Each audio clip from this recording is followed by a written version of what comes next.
Assalamualaikum warahmatullahi wabarakatuh. Perkenalkan, nama saya Dendi Dejan Saputra dari kelas IF21D dengan NIM 21416255201111. Di sini saya akan menjelaskan tentang sistem terdistribusi dengan materi penamaan atau naming. Penamaan dalam sistem terdistribusi adalah aspek krusial yang memungkinkan berbagai komponen dalam sistem yang tersebar secara fisik dapat saling berinteraksi dengan efisien, serta sistem terdistribusi terdiri dari banyak elemen, termasuk komputer, server, aplikasi, dan banyak layanan, yang semuanya berfungsi bersama untuk memberikan pengalaman yang kohesif kepada pengguna.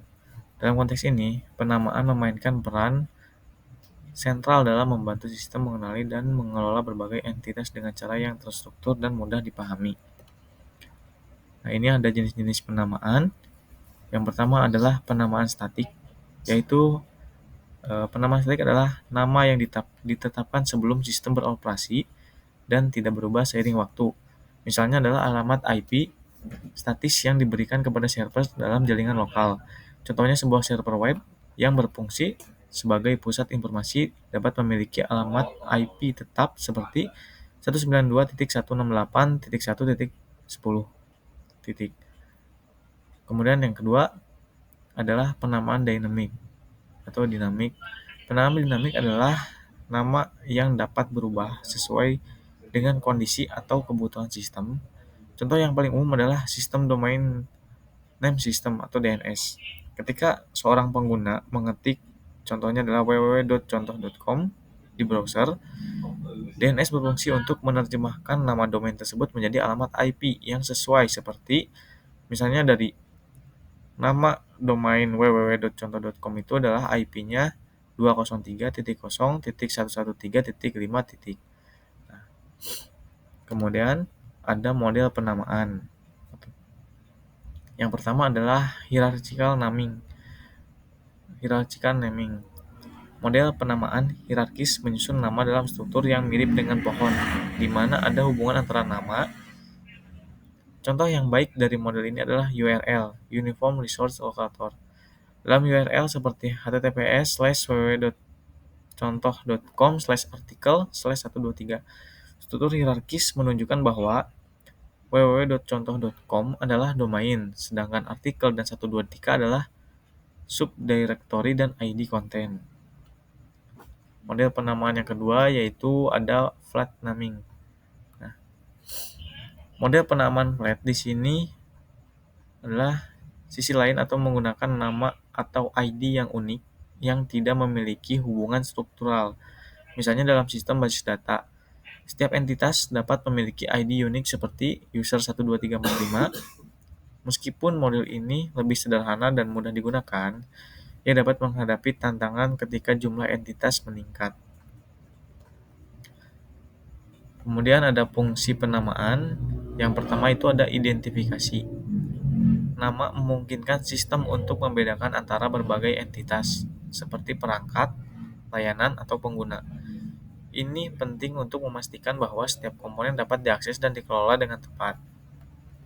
Kemudian ada lokalisasi.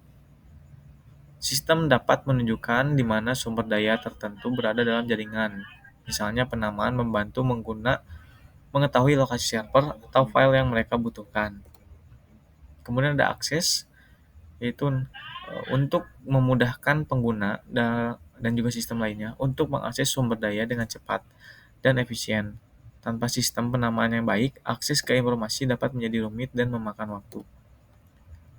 Kemudian ada tantangan dalam penamaan. Yang pertama adalah skalabilitas.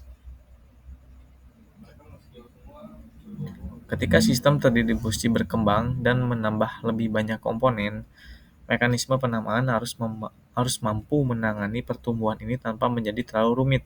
Penamaan yang tidak terencana dapat menyebabkan kebingungan dan kesalahan dalam akses. Kemudian ada konsistensi, yaitu untuk memastikan bahwa semua komponen dalam sistem memiliki pandangan yang sama terhadap nama dan alamat. Jika satu bagian dari sistem melihat informasi yang berbeda dari yang lain, hal Hal ini dapat menyebabkan kesalahan dan komunikasi dan juga akses. Kemudian ada keamanan, di mana sumber daya harus dilindungi dari akses yang tidak sah. Misalnya dalam sistem yang menggunakan penamaan dinamik atau dinamik, perlu ada kontrol akses yang ketat untuk mencegah penyalahgunaan atau serangan dari pihak luar.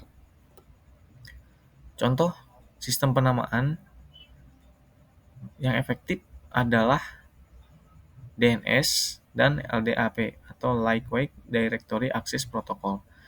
DNS memungkinkan pengguna untuk mengakses situs web dengan menggunakan nama yang mudah diingat.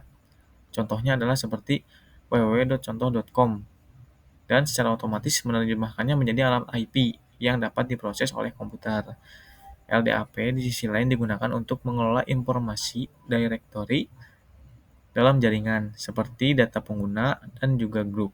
Protokol ini memungkinkan organisasi untuk menemukan dan mengakses informasi penting dengan cepat, seperti hak akses pengguna atau juga atribut lainnya. Kesimpulannya adalah, dalam keseluruhan, penamaan dalam sistem terdistribusi adalah komponen yang sangat penting untuk memastikan interaksi yang efisien dalam pengelolaan dan juga pengelolaan yang efektif dari berbagai komponen. Dengan memahami berbagai jenis penamaan, model yang ada, serta tantangan yang dihadapi, pengembang dan administrator juga dapat merancang atau memberikan solusi yang lebih baik dan juga lebih aman. Penamaan bukan sekedar label, tetapi merupakan fondasi yang mendasari cara kita berinteraksi dengan mengelola ekosistem dengan sistem distribusi yang kompleks. Mungkin itu saja yang dapat saya sampaikan.